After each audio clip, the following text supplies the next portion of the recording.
A Semana Política, com Carlos Melo.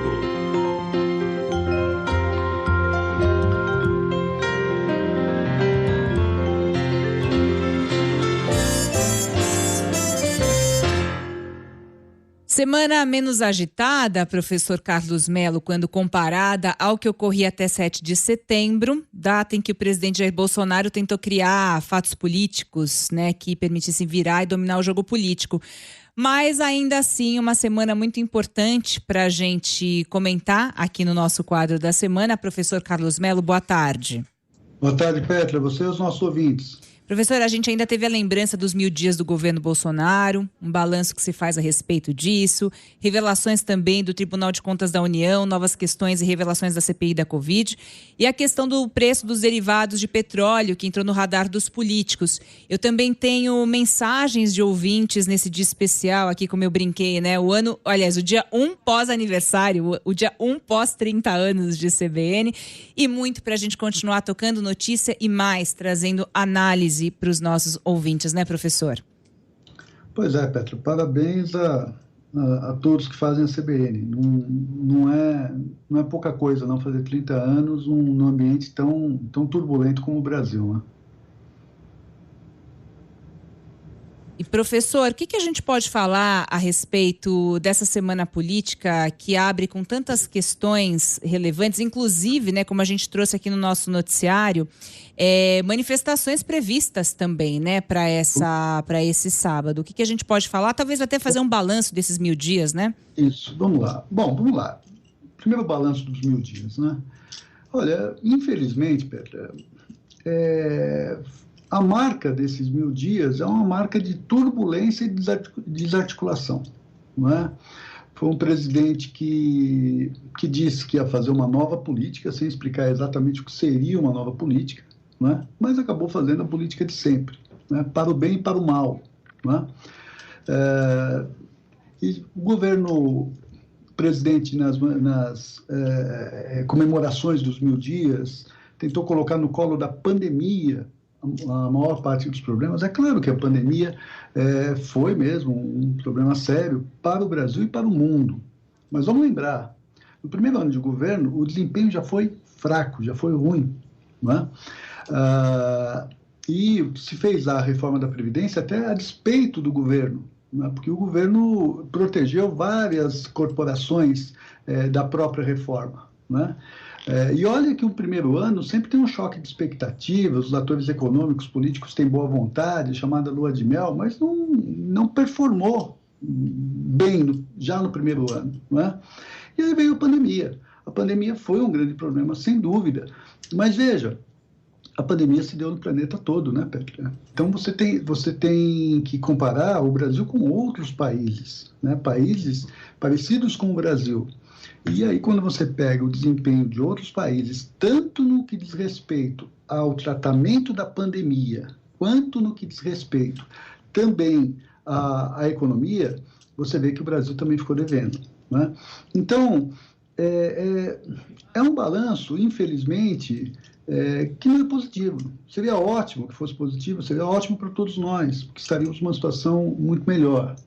É claro que o governo, quando faz um balanço, ele, a sua base, tem que falar bem de si mesmo, porque é assim, é esse o jogo. Mas não foi, de fato, algo que você pode dizer alvissareiro.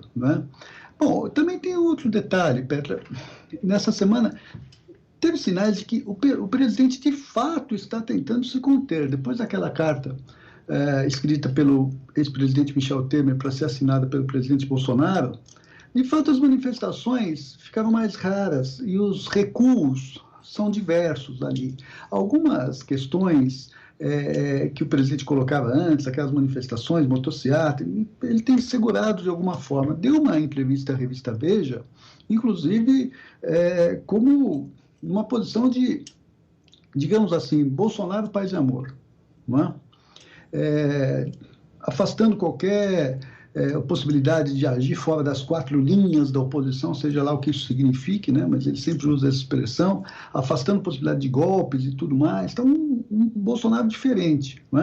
Agora, infelizmente, nós sempre ficaremos com o pé atrás. Esse recuo é um recuo apenas tático, ou se é um recuo real que nós teremos daqui até o final do mandato, ou até de um próximo mandato do Bolsonaro. Ninguém sabe o que será a eleição, né?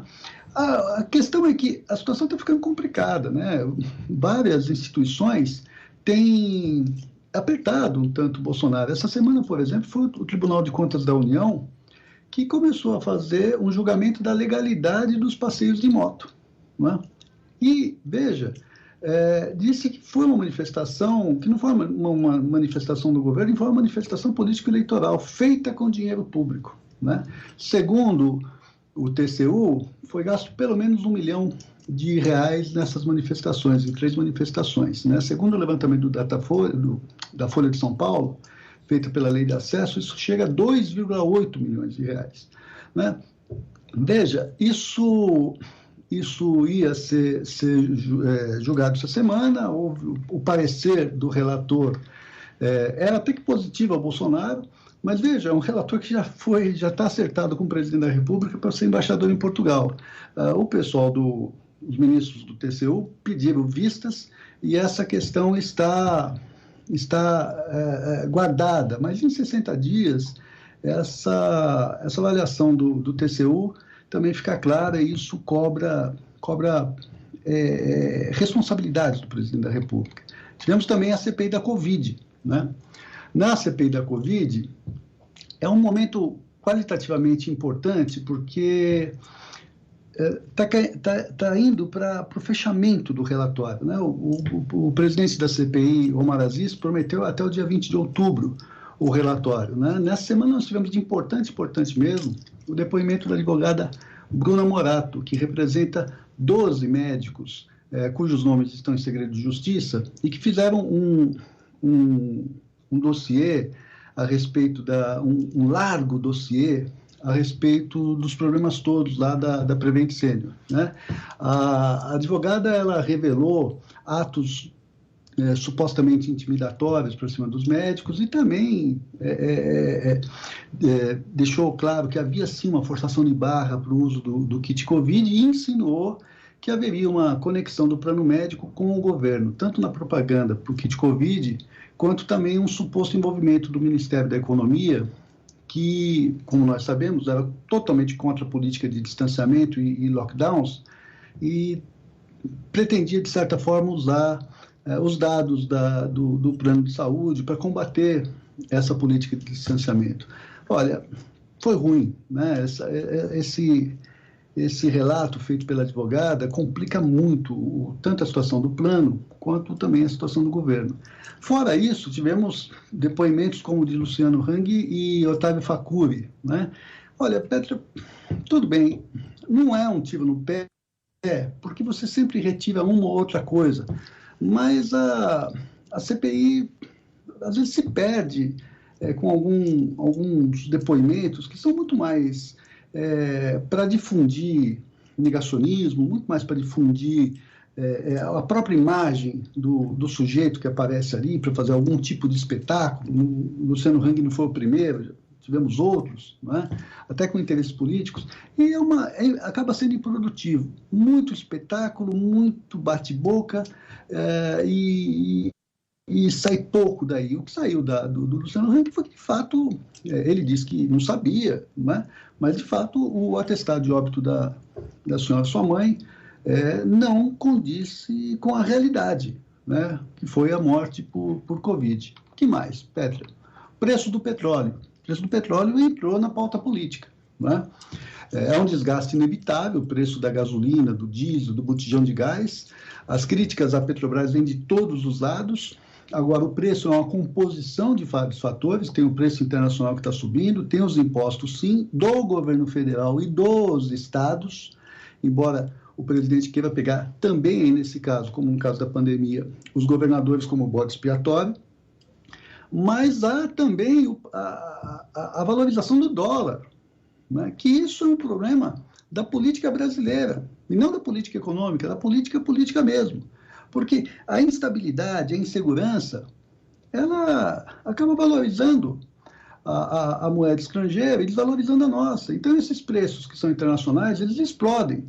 O presidente, claro, não assume isso. Agora, nessa semana, foi dado um perigoso passo à frente, a politização ainda maior dessa questão. Arthur Lira, presidente da Câmara, entrou no jogo, numa manifestação, uma comemoração em Alagoas, terra dele, junto com o presidente Bolsonaro, e sempre se tem muito medo quando políticos começam a falar da Petrobras, porque a gente sempre lembra lá do Severino Cavalcante, que foi um presidente da Câmara, que até pagou pelo excesso de sinceridade quando ele disse que negociava com o governo ajudas e tudo mais, e queria, assim, esperava que o governo destinasse ao grupo dele uma diretoria da Petrobras. E não podia ser qualquer diretoria, não, tinha que ser aquela, nas falas dele, que faz buraco e que acha petróleo, não é?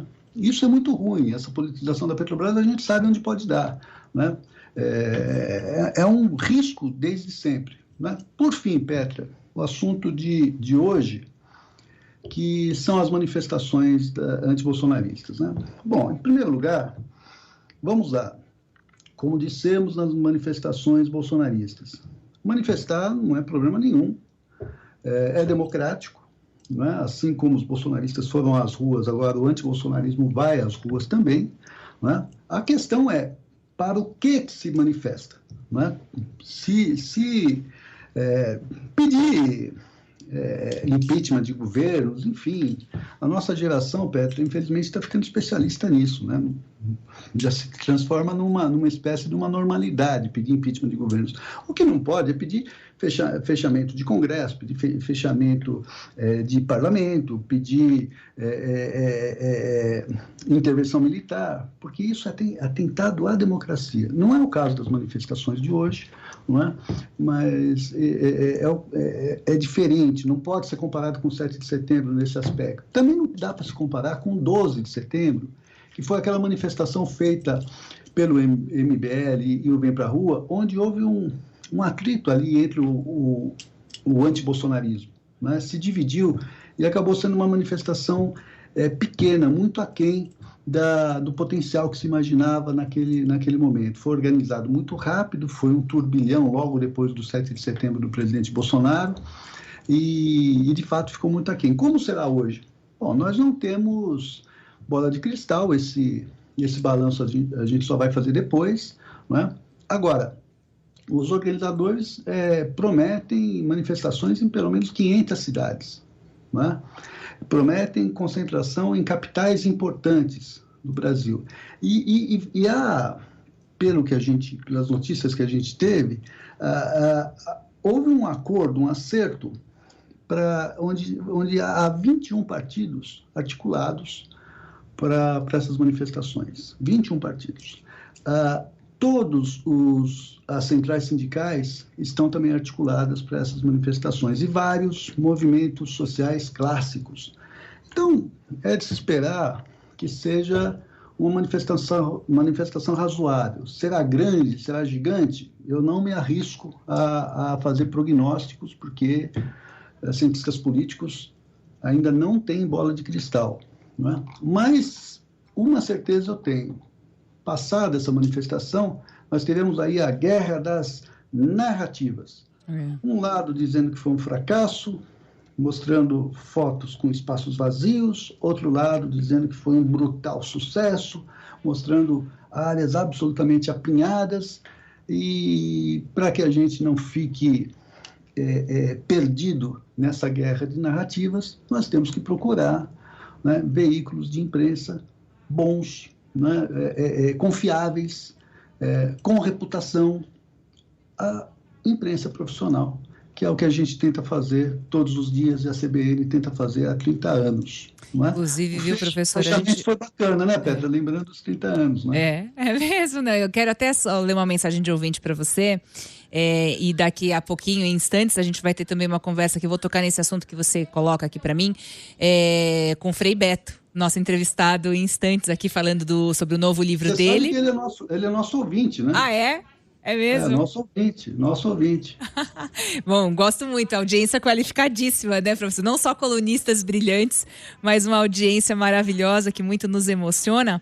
Ele vai falar um pouquinho sobre esse ponto que você levanta agora. E antes da gente terminar o quadro, falando inclusive sobre CBN 30 anos, né? Foi tão lindo ontem a comemoração.